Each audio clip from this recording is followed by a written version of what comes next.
Hey YouTube! Today I want to show you all this 2003 Volkswagen Passat W8 with 109,000 miles. Please excuse all the noise. This car is going to run through very quick, so everything is idling and ready. Now this is the B5.5 generation of the Passat. This was where it got the facelift in 01. And this W8 engine makes 275 horsepower. It does have 8 cylinders. It's just that instead of the cylinders being in straight lines on each side of the engine, it's kind of like zigzag. The advantage with that design is that it makes the engine more compact, and that's how VW was able to squeeze an 8-cylinder engine inside this car. Additionally, the W8s only came in 4Motion, meaning only all-wheel drive. Car rides on 225/45/17s, rear disc brakes. Has a little battle scar on the quarter panel. I've had some hearts for this generation Passat. I thought it looked conservative but attractive. Quad exhaust tips, has dual exhaust tips on each side. Materials on the door panel, very good. Everything's cushiony and soft to the touch. This is sagging right there. Both front windows have auto up and down functions. The back windows don't have any of that. The window lock, door locks, fuel filler lid, and to unlatch the trunk. Everything is a plastic finish down here. Adjustments to the seat down below. Memory seating, 3 settings, all the thigh support you ever want, and back and forth. Well, let me quickly fly you around this interior. I've recently done a Passat wagon. For the most part, the entire layout is identical, just that this one's more well equipped and some mild little updates here and there, but they're hardly noticeable. In terms of comfort, this seat is perfect. VW always did a pretty good job with their seats and making sure they're comfortable and supportive. Backrest hugs your back. Lots of thigh support. I can't ask for any more.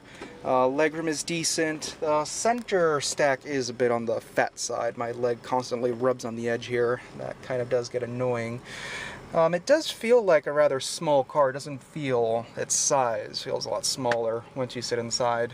In terms of interior quality, it really wasn't half bad, but they did miss some areas here and there where cost-cutting was at the top of their minds. The entire dashboard, soft to the touch. Airbag is lifting up somewhat, isn't flush with the rest of the dashboard. This is one hunk of plastic over here, and I've seen many of these cracking. Oh, there's a hairline crack right now. The Passat W8 that I've done years ago, where people ripped me another number 2 exit on, really thought I was bullshitting how the interior quality held up after extreme Florida conditions. But yeah, even this one, which is in immaculate shape, has hairline cracks on these trims.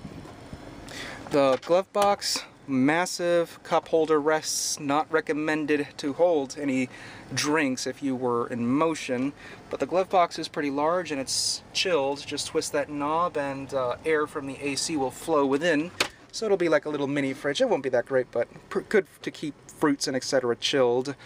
The radio has the monsoon audio system, hazards, heated seats on both sides, rear defogger, electronic stability program, stability control, the automatic climate control, little ashtray. This was a smoker. Ashtray is so dirty. There you go.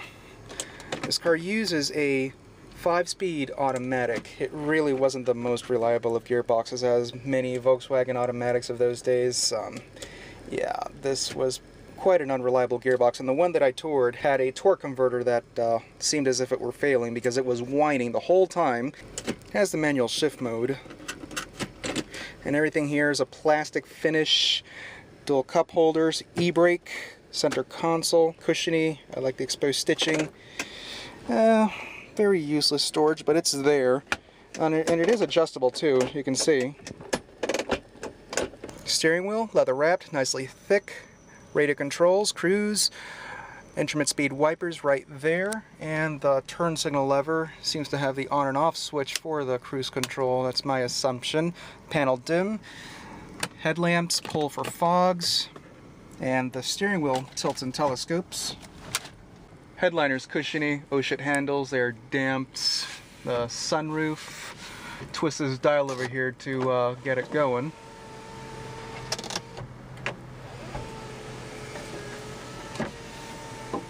man.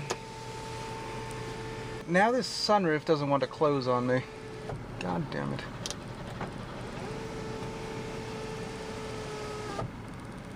I'll just leave it like that. Screw it. Yeah, the rest of the sun visor, it's very sturdy. Mirror and vanity light, map lights, rear mirror dims, HomeLink garage door opener, and mirror and vanity light here on the driver's side as well. Materials on the back seat, identicals up front, pretty good. Back seat isn't too bad for what it is. Very high seating position, and check out the armrest and the cup holder. Oof, this was a pain in the ass. And what's this? And trunk access. Very clacky. Legroom wasn't too bad at all. I'm 6'1" and I'm comfortable, and there's awesome thigh support. The seat is elevated nicely. Have the power outlet and cigarettes ashtray. Has a first aid kit to the side, spare tire to donut. And again, it's a pretty large trunk. Seats don't fold down, so you have to make do with the trunk, but again, it's massive. The 4-liter W8 engine, you can see how compact it is because of that cylinder configuration. 275 horsepower. I'm sort of rushing here, so excuse me, I have to shut the hood already.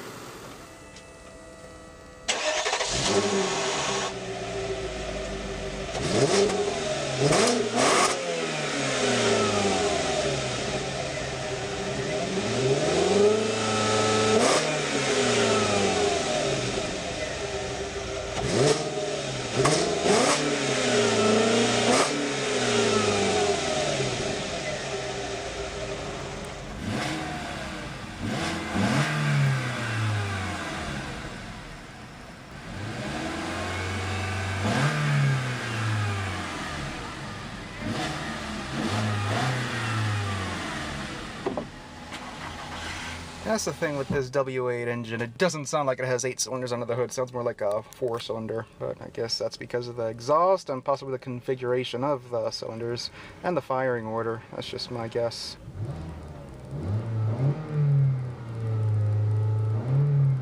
It is quite buzzy. Not the traditional 8-cylinder growl that this car should have had. I think that would have been more pleasant.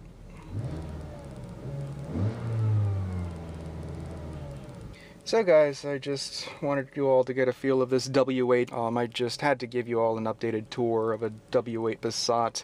The first one that I toured was a colossal piece of shit, and this one is in such great shape for its year and mileage. So guys, thanks for watching as always. I hope y'all enjoyed this tour.